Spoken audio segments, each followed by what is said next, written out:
Why is today, yes, right now, today, the best time to start a business? Yes, I know it's popular to be all doomy and gloomy and all of that, but whether you like it or not, the numbers don't lie. Today, right now, is the best time to start a business. Bo, you are the concierge of small business lending. You talk to dozens of people each and every day getting into the business world, franchise vending, buying a business. What say you? What's going on? Why is today such a good time to start a business? I just, it all started when I was listening to a podcast, and I'm like, let me pull some data because I wanted to just confirm.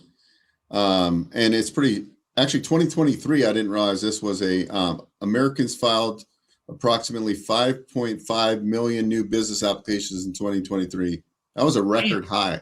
That was a record high in 2023. And so then I started digging into it some more, and some interesting things are, according to the Census Bureau, May 2026 business applications were at 523,971.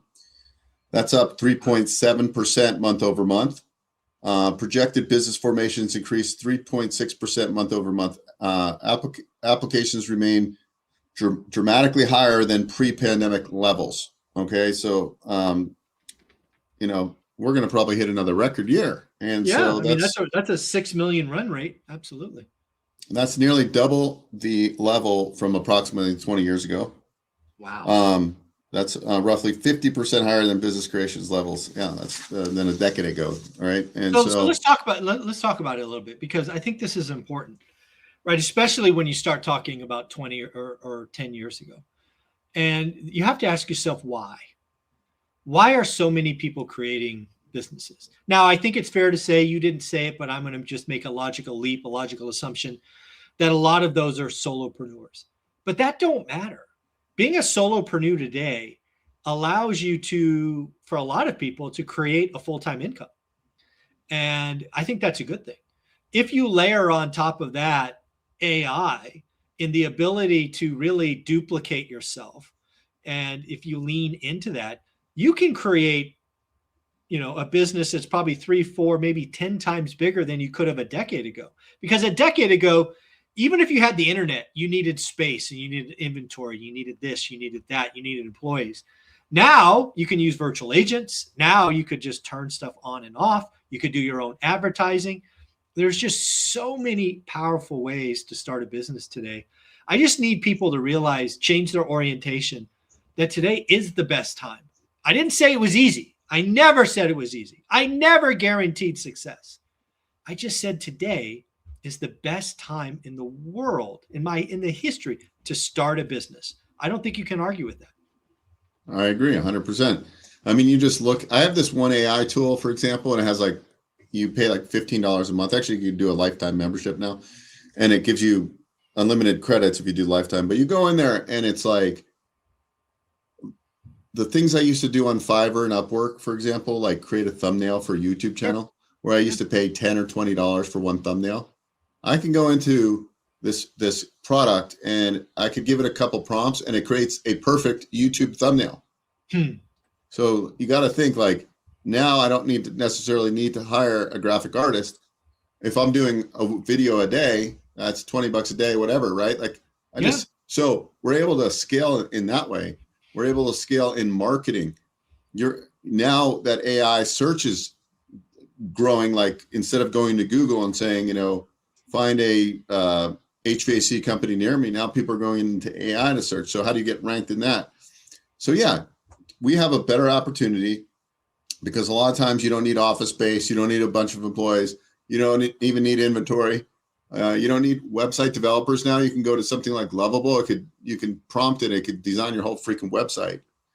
Traditional advertising could be, I have a YouTube channel talking about my HVAC company or showing people how to do quick fixes, and you can grow a huge business that way.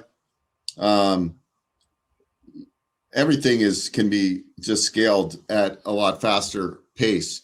And I think the thing that we can't forget about is that you still need to be able to focus, right? Like you can have all these great tools. If you can't focus and implement, you're just spinning your wheel. So even though we have this at our fingertips, we need to be able to what Carl Newport says, the deep work to understand and get the best execution out of your time. Yeah. Again, I'm not trying to say, nor will I ever say that starting or running a business is easy. I just want people to realize that today's world with today's technology, it's never been a better time, right? You still need to do the deep work. You can't be distracted. You still got to be customer oriented. You still got to watch your cash flow because, again, you could go broke making a profit. So still lots and lots of complexities, but that doesn't change the fact that today is the best time to start a business. It's just wild for me to think about. And we also have a global workforce, meaning now it's very common to have an outsourced BPO team or VAs, virtual assistants. I know several franchises, but one in particular, their key hire is the basically customer service person that works in another country that runs the franchise. They do waxing. It's like a waxing studio, hair removal. That person's responsible for the booking scheduling alongside integrated with AI. So now you don't need full-time people. And instead of spending $22 an hour, you're spending $5 an hour on a outsourced virtual assistant. So yes, there's a lot of things you can do. You still need the personal touch, but if you understand how all this plays together, and I guess the proof's in the pudding. I was surprised with the numbers, meaning, look, the economy is pretty if you watch the news, you're fearful. We got wars. Are they going to sign an agreement or not? We have a lot of uncertainty, but I guess there's more certainty, meaning that people are realizing that they should, what you coin as have a plan B. They're realizing, yes, I need a plan B, and they're starting businesses. They're realizing that the tax code is written for business owners, not for W-2 employees. So I guess that's why the numbers are there. And I see it true. I mean, I do hear from other people in the industry, like a lot of people looking at franchises. Some of them are getting to the finish line. They're getting a little bit of fear at the end and canceling. But in general, for what I'm seeing right now, there's no alternative for a lot of people. There's no alternative. I was looking at my Social Security, I got an email and I'm like, oh, how much money am I going to get from Social Security when I'm, if I prolong it till I'm 70? It was it's nice to have a little bit of money, but it's really not going to move the needle. Don't count on it. No, don't count on it. It might pay your rent, your mortgage payment that's about it. Yeah. If that. Again, folks, having a plan B today is very important. I mean, just this week we heard from Robinhood laying off 10%, Rivian laying off hundreds.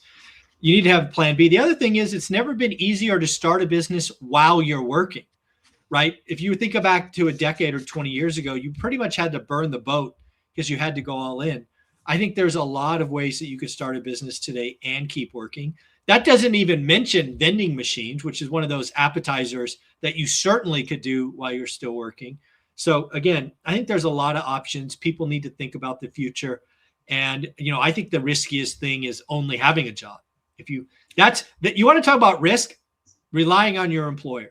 You could be a great employee, and one day your boss says, I don't like you, you're gone. So be careful. Women, and this is interesting. It's a little dated. I have to pull up new data, but women represented 49% of new business owners in 2023, up from just 29% in 2019. So what does that mean? I think the ratio is going to shift. You're going to have more women business owners than men in the next 10 years. That is awesome. Congratulations. Go ladies. And what does that tell you? I think that tells you that women probably have less fear than men. They're fearless compared to men. Maybe that's what it is, that they're like, hey, they're just doing it. And they're I don't know what the reason for the growth, but that's what I'm saying. I'm thinking that if you look at the women in my life, they're generally, they get in there and they do it. And I guess they're not as fearful as some of the guys out there. I don't know the specific, that's my assumption. Well, I think I think the fact that ladies went from 29% to 49% is amazing. And again, that just speaks to not having a plan B. I mean, I was raised in an environment where both my mother and sister were unfortunately detrimentally hurt by the men in their lives financially. because they relied on them, and that went sideways. So the fact that more and more ladies are taking ownership and creating their own plan Bs, thumbs up, ladies, thumbs up. So, Bo, if somebody wanted to reach, oh, you got more? Well, that's pretty much it. I just want to add in just 2 talking points, which is Sure. just the, there's the qualified business income deduction, 199A. That could be eligible business owners may deduct up to 20% of their qualified business income. So there's these great resources out there. Obviously, I'm not a CPA, and the bonus depreciation. So I think combination of all that is doing it. And I think the fact is today, you can simply start a business tomorrow, meaning I can go to Lovable, I can get the website built in literally 10 minutes, and I could get my domain URL hooked up, and I'm open for business. Essentially, I put my number, I get a business email, and I'm open for business. And I think that's interesting. I mean, if you look at, there's a guy named Chris Corner. He has a huge YouTube channel, and his channel is all about, he's really interesting. He just showcases people and how they started different businesses. And it's very fascinating. He gets millions and millions of views and impressions. Nice. So I think that's a huge thing. Very cool. Well, folks, if you want to talk shop, see what the concierge of small business can do for you, go to onerentalmeeting.com. Bo is the man. Bo, thank you so much. Take care.